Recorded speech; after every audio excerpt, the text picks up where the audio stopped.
이제 사도 바울은 갈라디아서 3장에서 본격적으로 복음에 관해서 설명하고 있는 것을 볼 수 있습니다.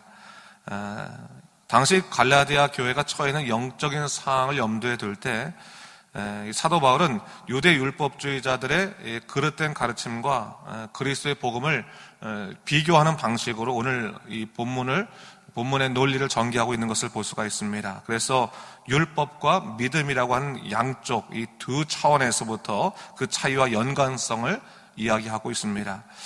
이미 보았던 것처럼 당시 갈라디아 교회는 유대 율법주의자들이 들어와서 율법을 강조함으로 이미 은혜로 얻은 복음의 역사를 해방하고 있었습니다. 그래서 사도 바울이 1절에서 이렇게 말하지 않습니까?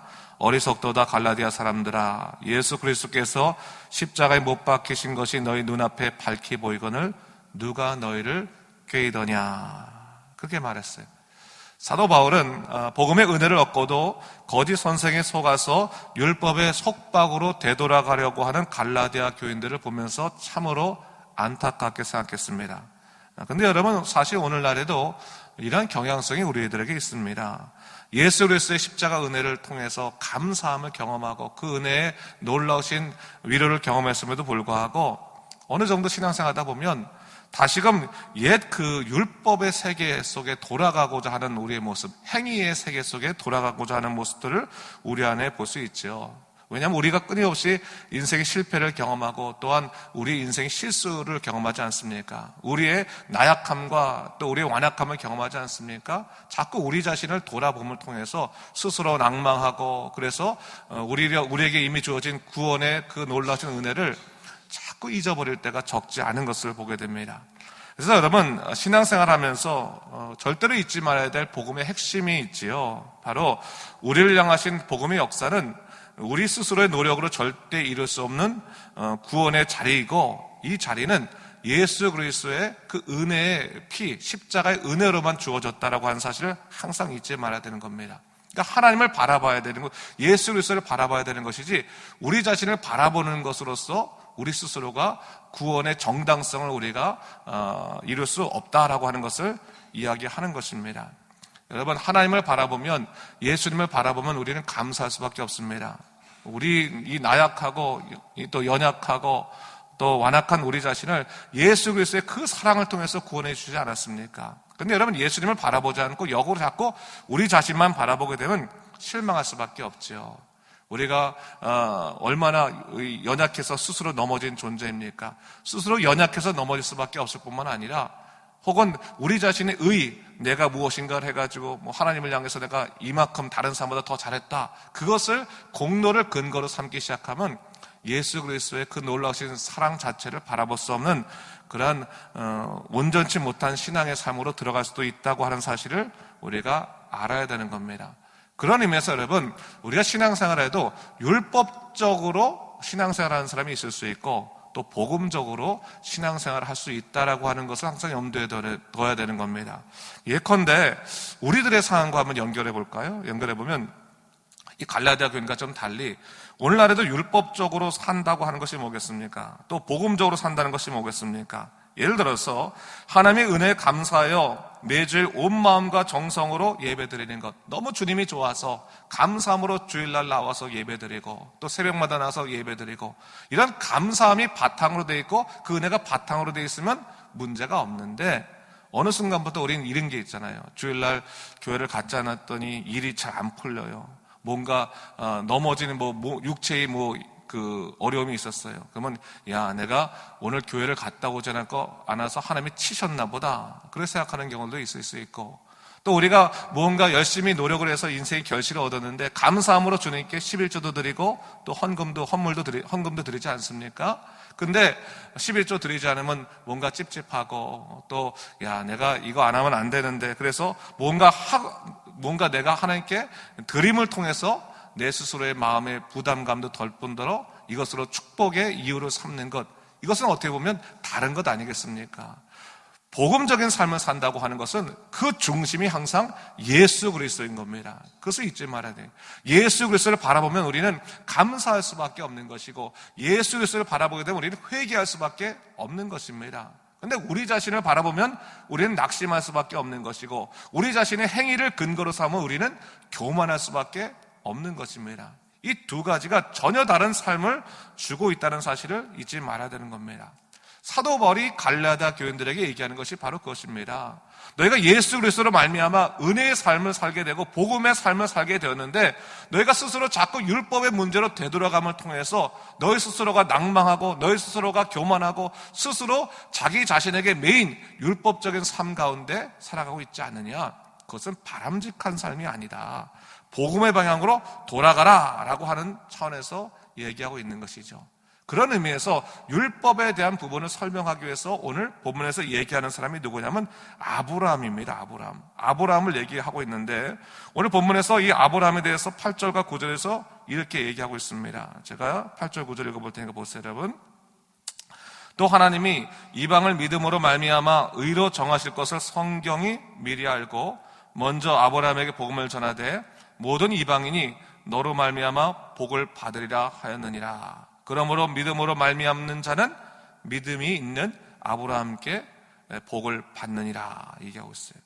아브라함을 율법의 사람으로 보지 않고 복음의 사람으로 보고 있는 겁니다. 복음적인 차원에서 아브라함의 참 자손이라고 하는 것은 혈통적인 후손이 아니라 믿음의 자손이다. 이것을 얘기하면서 아브라함은 믿음으로 의롭게 얻은 의로움을 받은 사람이다라는 것을 강조함을 통해서 이 갈라디아 교인들에게 믿음을 더 붙잡을 것을 얘기하고 있는 겁니다.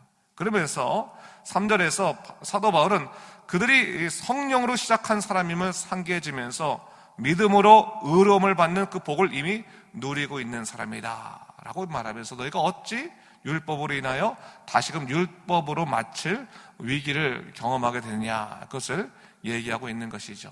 그러면서 율법에 대해서 말하면서 특별히 율법의 실체와 목적에 관해서 얘기해주고 있는데 10절 이후에 보니까 뭐라고 나오냐면 바울이 우선적으로 율법의 삶을 사는 사람들에 대해서 이미 저주 아래 있는 사람들이다 이렇게 얘기하고 있는 것을 볼 수 있습니다. 이 말은 뭐냐면 만약 율법이 사람을 구원에 이르게 한다고 가정한다면 결국 어떤 일이 생기냐면 이 율법이 너무 많이 있기 때문에요. 이 율법을 결국 지켜내지 못하니까 사람들이 구원받지 못하고 저주된 삶에 이를 수밖에 없다라고 하는 결론이 나오는 겁니다.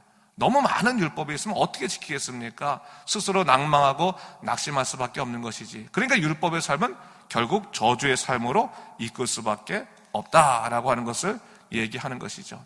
그러면서 사도 바울이 말하고 있는 것은 그러나 주님께서 허락하신 이 복음의 길은 우리로 하여금 이 율법의 낭망, 율법의 저주로부터 자유롭게 함을 통해서 우리로 하여금 기쁜 구원의 은혜의 삶 가운데 이르게 한다라고 하는 것을 얘기하고 있는 겁니다.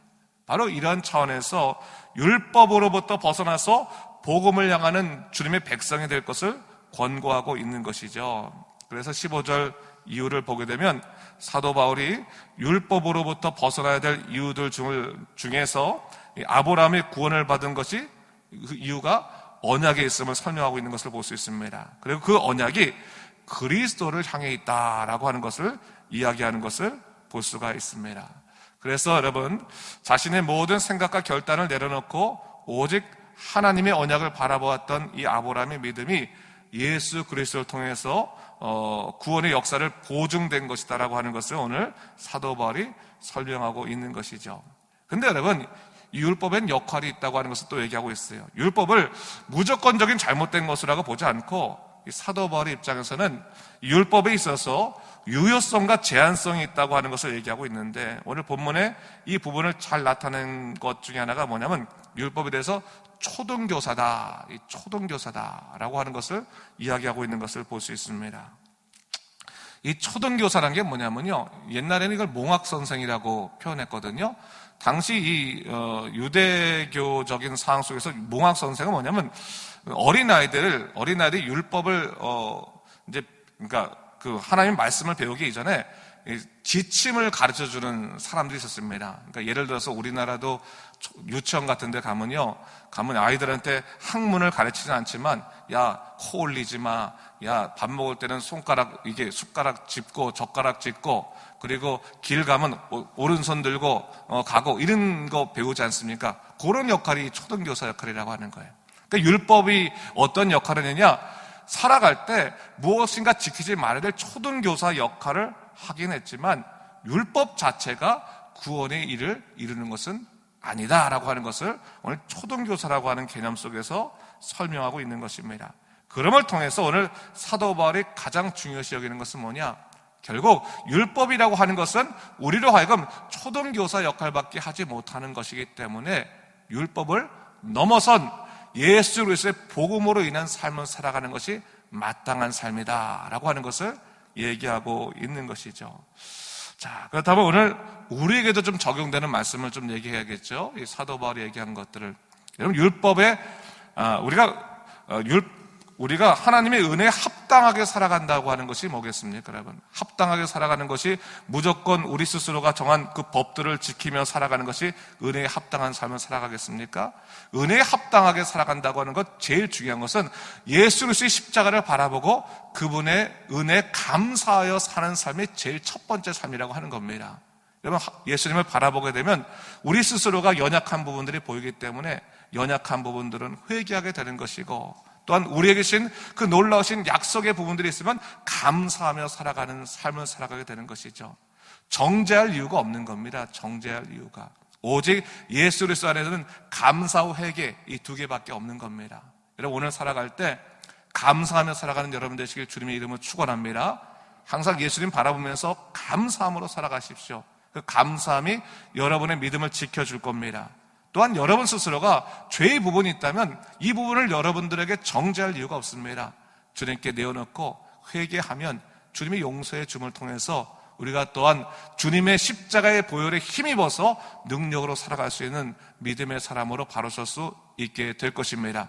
매 순간마다 하나님을 바라보며 예수님 바라보며 믿음으로 살아가는 여러분 되시기를 주님의 이름으로 축원합니다. 기도하겠습니다. 주 하나님 아버지, 참으로 감사합니다. 이 아침에 우리를 다시 한번 복음의 사람으로 불러주신 하나님의 은혜가 있음을 감사합니다. 주 하나님 아버지, 매 순간 살아갈 때 우린 육신의 일들 때문에 낭망할 때가 얼마나 많이 있습니까? 그러나 육신의 일이 아니라 오직 예수 그리스도의 십자가의 은혜를 힘입고 살아갈 수 있도록 인도하여 주시고 그리스도로 옷 입고 살아가는 믿음의 사람으로 바로 설 수 있도록 인도하여 주시옵소서. 성령 충만하게 살아가게 도와주시고 하나님의 은혜에 따라 살아가게 도와주시고 또한 기도를 통해서 굳건히 우리의 인생의 일을 하나님께 맞추어 살아갈 수 있는 믿음의 사람으로 바로 설 수 있도록 인도하여 주시옵소서. 감사드리며 이 모든 말씀 예수님 이름으로 기도드립니다. 아멘.